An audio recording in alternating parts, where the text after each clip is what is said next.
And welcome to episode 371 of the Pittsburgh Nerd Podcast. I'm Sean. And I'm Ian. And this is the only podcast that says, Thor, Odin's son, you have betrayed the express command of your king.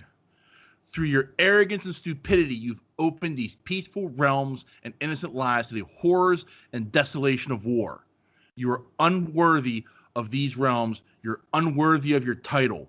You're unworthy of the loved ones you have betrayed. Now I will take your power in the name of my father and his father before. I, Odin Allfather, cast you out. Nice. Yes. I just watched that. I was just watching it before we came on. Oh, yeah? Yeah. It's a good one. It's a good scene. That is a good scene.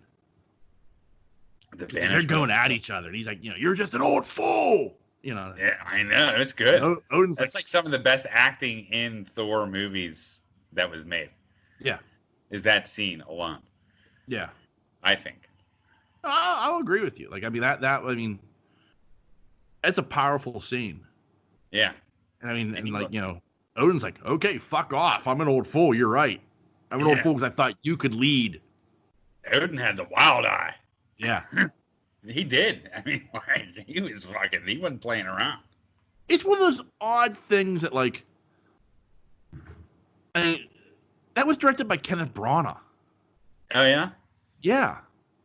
That's a guy who, does, Shakespeare movies and shit. And, somehow Marvel convinced him to do this. And he was like, if after reading these comic books and stuff, this is very Shakespearean.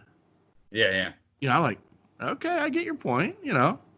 But still, it was like of all the directors they've chosen to do stuff, and they've chosen some odd directors that have really pulled through, like the Russo brothers, because they were doing fucking Community and shit, But Kenneth Branagh was this big name, but somebody so far out in left field. Yeah. You know what I mean? That you're like, wow, okay. And he pulled off. That's my favorite Thor movie. Oh, for sure. Yeah. That's a good one. It is. It's a good origin story, and I'll take as much cat denting as I can get too. Meow.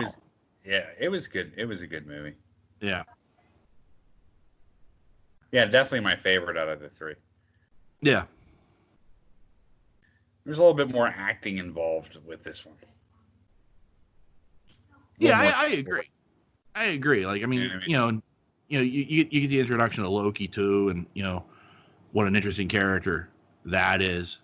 Yeah. On top of everything else, I think it's a well done movie. I think it's an underrated Marvel movie. Oh, for sure. The Thor movies get shit on, and some of it rightfully so. But I think Thor, the original Thor, the first Thor movie, is much better than people give it credit for. The second one's trash, and people like the third one because it's so goofy, and I hate it because of that. It has no the first time I watched, I thought, well, that was entertaining, and then upon repeat viewings, Ragnarok just does not hold up at all, right? To me, yeah. But people fawn over it. Yeah, I think the first one's better. Yeah, I liked, and that's really when you get to see Hemsworth, and it's all right, this guy's playing Thor. You know what I mean? It's sort of all right, yeah, I get it, And then he goes for the hammer. Oh, Dude yeah. is fucking ripped. I'm talking I know people get into their parts and shit and get into shape, and everybody had to get into shape, but man, yeah, he fit the bill, man. I mean, he played Thor perfectly. At least in the first movie. Well, I think he plays Thor perfectly no matter all the what. way through. I felt that it kind of went over cheese at certain points. Yeah. With him. You know what I mean? Similar to how he was in Ghostbusters. Yeah. I mean, he was good at Ghostbusters, don't get me wrong, but that's the part, you know what I mean? Yeah. I like his portrayal of Thor. You look at it in the Avengers movies as well, what he brings to the table. Yeah. And I thought he's brought, he plays the character well. People I don't know why he's the least favorite until you get to Ragnarok, but I've always liked like the way he's portrayed in the first Avengers movie, and even in the second one. You know, like those two movies, I liked how Hemsworth played Thor.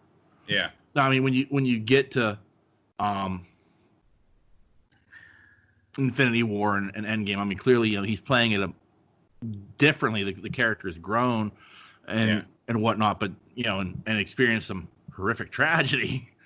But I still think he's done it well. Yeah. You know, like I had no problem with the way he, you know, and Fat Thor was amazing. Yeah. You know, so I have no problem with the way Hemsworth played the character. I just think like Ragnarok, for whatever reason, it plays for the laughs far too much, and it hurts that movie in the end more than it should. Yeah. Sorry. That's it, man. I had a dog visit. Ah, good old Rogue. When I see she's what, 10 now? Rogue? Yeah. Or was it 5? I can't remember. She's was it 5. 5? She's just Okay. 5. Okay, that was it. She hears your voice, so she's laying down. Yeah. Where's my friend? I miss my friend. She doesn't understand why you're not here. Yeah. I hear him, but I can't see him. I can't smell him. All right. Anyway. So, yeah. Yeah, but I really I liked him as Thor. Yeah. Anyway, yeah. So what you been up to? not much. Just sort of watched the Eurovision thing with Will Ferrell. Okay. It's funny. Is it? Yeah. I mean, it's okay. You know, it's not great, but I mean, Yeah. he pulls it off.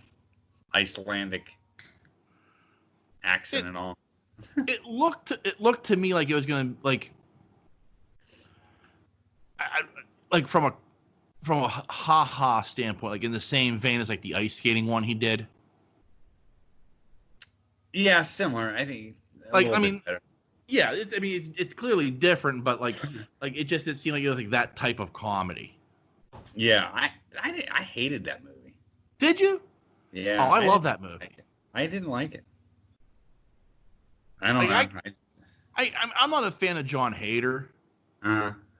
You know, at all. Like, but like I could deal with him in that movie because I think Farrell is hysterical. And I mean, you got Will Arnett and I mean, there's so many other characters that like work in that film that like I can get past Hader being in it. Yeah. But I still think it's a funny movie. I don't know. I just got tired of it. Yeah, I get that I too. think I got tired of Will Ferrell after a while. Do you know what I mean? Right. Oh, I get that. But then, like, I'm starting to get back into him again. Right. I mean, it doesn't rank up there with Ricky Bobby or Anchorman or, you know, or shit like that. But, like, it's still a funny movie to me. Yeah. It's like, I don't think anything will live up to Anchorman. No. I think that was his finest role. I mean, Ricky Bobby was good. Yeah. But Anchorman was really good. Yeah. I mean, that's a classic. It is. That is a like fucking... I mean, that ranks like Anchorman. I put that in that pantheon as like with the same like pantheon as like Caddyshack, Animal House, you know, the classics, Airplane, like those classic comedies that I can watch over and over again. And Anchorman sits right there with those. Like the you know, those are classic movies that I can watch anytime. Yeah. You know. Good stuff. Yeah, indeed. So yeah, that's it. I didn't do much. Went shopping today. Yeah. And that's basically what I did today. I was supposed to mow the lawn, and I woke up and I'm looking outside. I'm like, hey, it looks like rain. I'm gonna put this off because it looked like the skies were gonna open up at any second. And they never did. They ended up coming down around what, 3:30? Yeah. And just exploded. Yeah. But like at 10 o'clock, I'm like thinking to myself, do I want to go out there and try to mow the lawn? You know, with fear of getting caught. You know what I mean? Like, right. You know, I don't want to be in the middle of this and all of a sudden it starts, you know, pouring on me and I got to stop. Yeah, right. So I was like, fuck it, I'll just put it off. So hopefully it dries up enough I can do it tomorrow. Yeah. So, yeah, that's about it. Yeah. Stocking up because the world's going to hell again. Yeah, I know. I figured I'd get it done now. We were running low Yeah. on our stockpile. So, we just went out and chopped a little and got the stores filled up again. Yeah, I had to make my Red Bull Gatorade run. It's like, There you go. it's like I buy like 10 Red Bulls, 10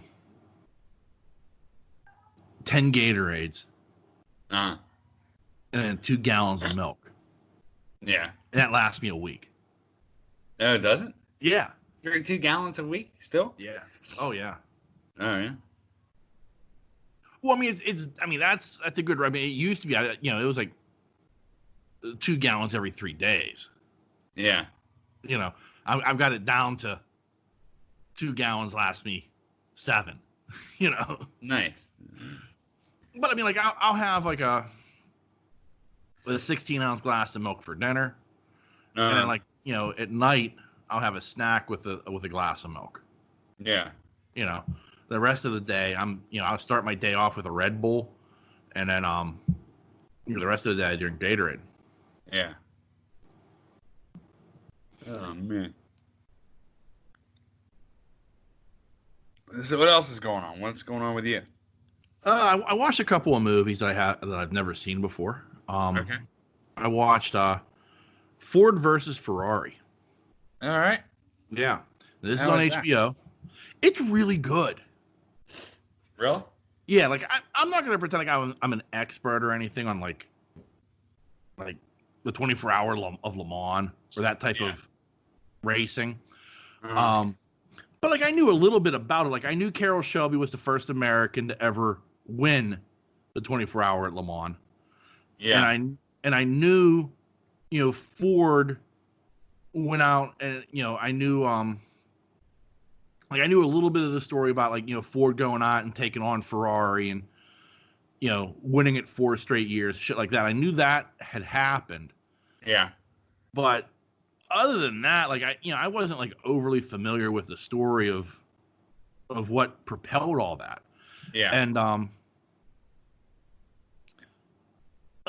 it's a movie where like as a non-racing fan, I could appreciate it because it told a very compelling story.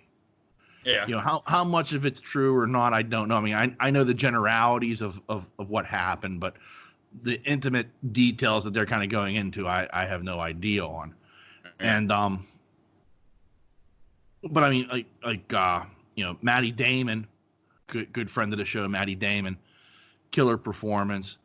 Christian Bale, the dude's money every time he steps on the soundstage. Yeah. John Barenthal is Lee Iacocca. He's very good, and I'm thinking to myself like Lee Iacocca never looked that fucking good. I've seen Lee Iacocca. He's never looked like John Barenthal. Yeah. And there are some other very good performances in the movie, but I mean it's really well done, and the race scenes at Le Mans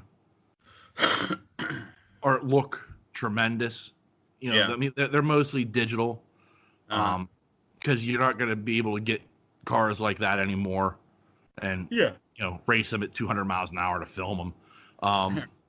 Now I'm sure Le Mans wasn't exactly open to like, oh yeah, sure, just go ahead and film on our tracks. I'm sure a lot of that was created digitally as well. But it looked good, and it told a very compelling story that I was very intrigued by. Yeah.